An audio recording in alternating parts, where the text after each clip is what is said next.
All right, guys. So we're back here for another episode. So what I plan on doing is removing the rest of the balsa coring, getting that crap out of here, sanding everything down, get it ready nice and smooth. Go get the Divina cell. I have a company up in Mount Vernon, Washington, where I plan on getting it, and I'm gonna be laying in the Divina cell. So there is a lot of people that say balsa coring is a good material. It is a good material. People still use it. A lot of people use completely all glass holes. For me, I'm not a real fan of all glass holes because there's really no give. But that's just me. Everyone has their opinions. Everyone's had their experience with it. So this is just my experience. I'm not a real fan of balsa coring. Definitely not a fan of all glass. But with all glass, you're not going to have any rotten coring. But it's a heavy boat, and it's just not for me. So I'm gonna go get the Divina cell probably in the next week or two. It's, you know how everything is right now. It's really hard to get material. But I'm gonna get this all sanded down, ready to rock and roll for it to be put in place. But what I plan on doing for the structure of the boat, because you guys have seen the boat so far, and there's no structuring of keeping the whole mold itself. But I did take measurements before I started the coring removal. It's completely flat on the back side up to the captain's chair and back. It's completely flat. So what I plan on using is really thick, like probably 5/8 to 3/4, maybe 1 inch if I can find it. Lift the boat up, put all the plywood pieces underneath the boat so I can put a bunch of weight down, and it'll keep the flatness of the boat. And I can just put sandbags or whatever I plan on using on top of the Divina cell when I start to lay it down. So I'm planning on going back with everything for polyester, and then once I get all that done in, glass it back over, and then I'm gonna sand down and put the stringers in, and then I'm gonna lay more glass over the top so it caps everything in. And then I'm gonna probably I still haven't decided, it's a lot of money, but I plan on taking the whole bilge paint epoxy and doing the underside of the boat. So if there is any water that gets underneath the floor somehow, it's going to be able to run to the back because it's going to be open stringers, and I'm going to have tubing running down the side from the anchor storage so there's no water to sit in there. But if there is water, it's going to be on the bilge paint. It's the epoxy. It's very waterproof, so there's no water penetration into the Divina cell. The Divina cell is a closed cell foam, like I said, but I don't like things getting wet if they're not supposed to be getting wet. They can, but to me, it's not supposed to be getting wet. So once we get all that stuff done, cap it all done, and we can start coming back together with this. So it's been 30 years since this boat's been brand new, and it's been tortured its whole life, seems like. So I'm gonna try to get back to the way it's supposed to be and keep it that way. So let's get to it and get this balsa coring removed.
the only thing that's not rotting on this boat.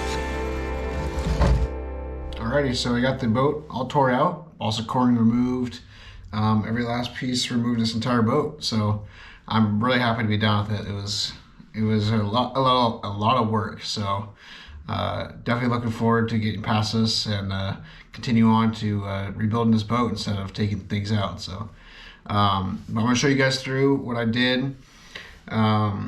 There was a couple things that I could see that there could be some issues with, some spots that you could almost, like it's a little bit thinner than everywhere else, but I'm already planning on going back with 2 extra layers of fiberglass just to beef it up a little bit more on the bottom of the hull. And then when I put down the divider cell, I'm going to be putting probably 3 layers of fiberglass on top of the divider cell. The divider cell is the coring material I'm planning on going with. If you guys have been following along, I mentioned that in a couple videos. So that's on order right now, so it should be in here soon. And then I'll be ready to go back with stringers after getting all that done, but that's a little bit down the road. But as far as right now, I'm going to be sanding it down, get a good glass so I'm able to lay in some good fiberglass, but I'm probably not going to do the fiberglass work until I have the divider cell in place, or in here cut out and ready to put in place, because I don't want to lay it down and then have like laminated resin and have to have a time crunch. So I'd rather set out a time to do it all at once, lay down the fiberglass and then lay down the divider cell, and then once I lay it down, then I have time to go back over the top of it, because I don't have a time crunch for that part. But if you lay down the fiberglass first, then you're gonna have to get it done before it is no longer tacky and able to go over it again. So that's the plan today, is to go and sand, and then once that's done, then we can be ready for the fiberglass and the divider cell. So I'm looking forward to getting down a good glass and making it look pretty. So let's get to it. So this is the belt sander I went with. It's from Harbor Freight. It's a 3x21. So it's not like high end or anything like that, but like I said, I'm doing this all out of budget, out of my own pocket. So I'm going to be putting the money I need to put down for good quality stuff for the boat, not stuff I don't really need to go expensive on, like this stuff. So I think it was like $30 or something like that. I can't remember what it was, but yeah, it's just I think it's Boyer it's called. This is it here. But I just got a 36 grit sandpaper, and then it came with like, it looks like a 60 and 60 or 50 probably. So we'll see how it works. If it doesn't work out the greatest, then I'm out a little bit of money instead of a lot. So, but yeah, it looks like it's gonna be okay. And it's just gonna be sanding this bottom portion down. That's mainly what I'm gonna be using it for, and then maybe the sides when I trim that stuff down, just from like the flooring. There's a little bit of rough edges I need to sand up, clean up. A lot of work like that, but yeah, that type of stuff's not in the way right now. But I want to get this divider cell down, get the glass in, and get everything nice and clean and organized in here. This clutter has been driving me a little bit nuts, so I just want to get the stuff clean, get all the dust and stuff vacuumed up, so I'm not having to wear a respirator every time I'm in here. Every time I have to do a video talk, I'm having to take my respirator off. So I'd rather just get it all sanded out, get it all cleaned, wipe everything down, so I can just be clean. It's gonna look a lot better in here too. So let's just get this old glass removed to get some of the roughness down with a sander, and we'll see how this thing works out. So I don't see an issue with it because it's lifetime warranty through Harbor Freight, so it is what it is. So let's get to it, sand the stuff down, and I'll give you guys a little tour of it before, and then I'll show you guys an after. So let's get to it.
So I got it all done finally. It's all sanded down and ready for fiberglass to go down. My plan is to put 2 or 3 layers down of fiberglass and then put the coring material, that's the Divinacell H, I think it's called. That's gonna be going down, and then about 2 or 3 layers of fiberglass on top of that. So I probably have maybe a week or 2 before that stuff comes in, and then I gotta put the money down for that. So I'm not looking forward to that, but it's a part of building a boat. So, but I just want to thank you guys for watching. Thank you guys for subscribing and liking. I also want to give a big thank you for all the service members out there, future, past, present. I want to give a huge thank you to you guys. I wouldn't be able to do any of this stuff without you guys. So thank you, and I will see you guys in the next video. Have a good one.